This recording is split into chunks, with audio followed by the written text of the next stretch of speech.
Alors, la promesse de levier de motivation chez les enfants, donc chez les Mayas, c'est avant tout par la reconnaissance. En fait, donc comme je disais sur l'épisode précédent, pas de félicitations, ils ne vont pas sur «tu as bien fait les choses», voilà, et plein de louanges comme on sait très bien le faire nous. Ce qu'ils font, c'est reconnaître ce que l'enfant a fait et comment il contribue finalement à l'équipe et d'approuver, heu, l'investissement de l'enfant et le fait qu'il s'intègre à la communauté, à la famille ou alors sur le domaine professionnel, quand ils accompagnent les parents à leur travail. Voilà, c'est vraiment une approbation et une reconnaissance de la petite pierre qu'ils posent à l'édifice. Et en fait, eux, ils accordent de la valeur à la contribution de l'enfant. Et en sachant que l'enfant fait à la hauteur de ses compétences, de son degré aussi, enfin en tout cas de sa capacité de concentration. On sait très bien que les enfants, ils tiennent pas très longtemps à une tâche. Et on a vraiment le fait que ce qui compte, c'est pas que l'enfant ait bien fait, c'est que l'enfant ait fait, tout simplement. Et en rapport avec ses capacités, ses compétences. Et au-delà de ça, ils vont aussi accorder beaucoup de valeur à leur vision et la respecter. Et quand l'enfant fait quelque chose, on lui demande jamais de faire mieux. Chez les Mayas, on repasse pas derrière, juste on prend ce qu'il a donné, tel quel, parce qu'on sait que c'est un enfant, et rien que ça, c'est suffisant. Vous voyez que quand enfin, c'est ça en fait, c'est peut-être aussi notre degré d'exigence par rapport aux enfants, des choses bien faites, finalement, ouais, l'exigence qu'on peut avoir.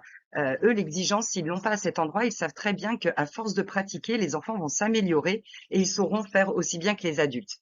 Euh, et, et en fait, nous, quand on rejette que l'enfant fasse quelque chose, parfois on rejette même une idée, ils ont des idées farfelues, eh bien le souci, c'est que ça va baisser leur sentiment de compétence. Et ça, c'est démotivant. Et finalement, on retrouve un petit peu de Maslow, hein, avec, euh, avec tous ces besoins aussi. Et là, clairement, encore une fois, sur le besoin d'appartenance, et ce sentiment de compétence qui va lui permettre d'être motivé, parce qu'on sait que ça, c'est un pilier de la motivation, se sentir compétent. Et nous, en fait, on le prend à l'envers. On attend qu'ils soient en âge d'être compétents pour lui demander de faire les choses. Quand ils sont petits, on dit non, il est trop petit pour faire la vaisselle, non, il est trop petit euh, pour passer le balai, il est toujours trop petit. Et finalement, on lui fait comprendre qu'il n'est pas compétent. Et donc, si on regarde aussi au niveau de l'estime, hein, puisque le sentiment de compétence est l'un des piliers de l'estime de soi, eh ben, on est franchement pas très bon dans notre façon d'envisager l'enfant et d'attendre qu'il soit compétent pour qu'il fasse quelque chose. Et finalement, les Mayas ont plus que raison pour être compétents, il faut s'exercer, et c'est ce qui les laisse faire. Du coup, il n'y a aucune résistance quand un enfant veut aider, qu'il soit capable, pas capable, on le laisse faire, il va s'améliorer. Et voire mieux, les parents Mayas estiment que la connaissance ne va pas que dans un sens. Ça aussi, c'est quand même quelque chose, on a été complètement moulé là-dedans avec notre système éducatif, hein, où on remplit les enfants de savoir. Et, et là, on est sur quelque chose de complètement différent.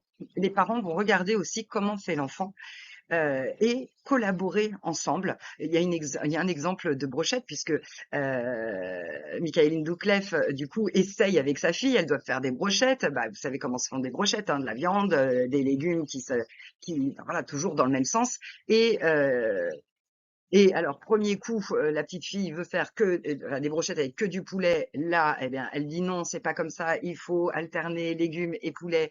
Et du coup, ça part en crise. Et puis, elle réfléchit à comment font les Mayas. Et là, elle lui dit, vas-y, tu peux faire finalement comme bon te semble. Et là, elle fait des brochettes que de poulet. Et puis après, elle va aller insérer des poivrons. Et en plus, au final, c'était drôlement bon de ne mettre que brochettes et poivrons. Donc, ils sont vraiment dans une collaboration où les Mayas, en fait, prennent les enfants comme des associés. Et comme un associé, on va prendre aussi ses idées. Alors, on va pas forcément tout garder. Du coup, quand il y a des idées qui, parfois, sont...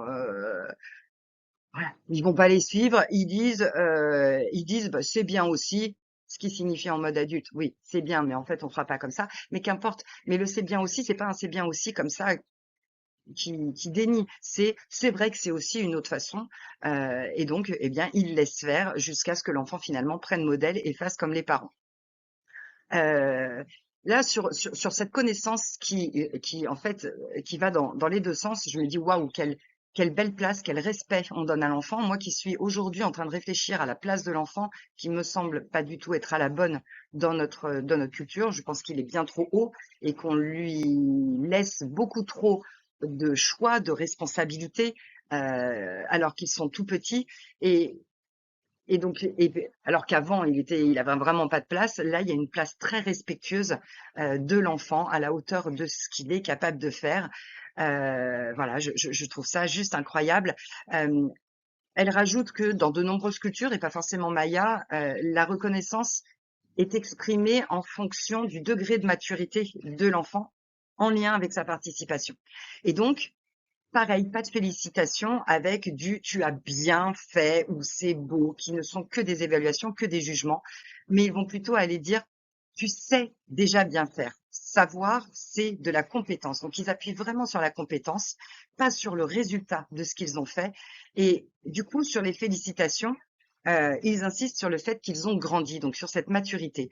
Quand nous, par exemple, on va dire «c'est pas bien de faire ça», voire «tu es méchant quand tu fais ça», comme par exemple quand tu tapes, eh bien, si on prend en article, elle dit que là-bas, ils ne disent pas ça. Ils disent tu es un bébé.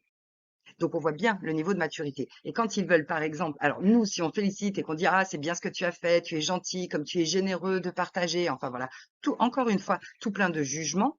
Là, en article, ils vont dire tu es grand. Donc, vous voyez c'est tellement beau parce qu'en fait, un enfant veut quoi? Il veut grandir parce qu'il veut aussi les avantages d'un enfant plus grand, hein, à qui on va laisser un petit peu plus d'autonomie, de liberté, et donc qu'ils sentent que le fait de grandir et finalement d'aller vers ce chemin d'être adulte, eh bien c'est ça qui va le motiver à aller faire les choses et non pas pour les faire bien ou pour faire de belles choses qui ne sont que des évaluations. Voilà, et ben écoutez, encore un beau trajet. Prochain épisode, j'ai envie de faire un lien avec les cartes du monde, spécificité de la programmation neurolinguistique. Et là, j'y vois des liens. Je vous les partage très vite.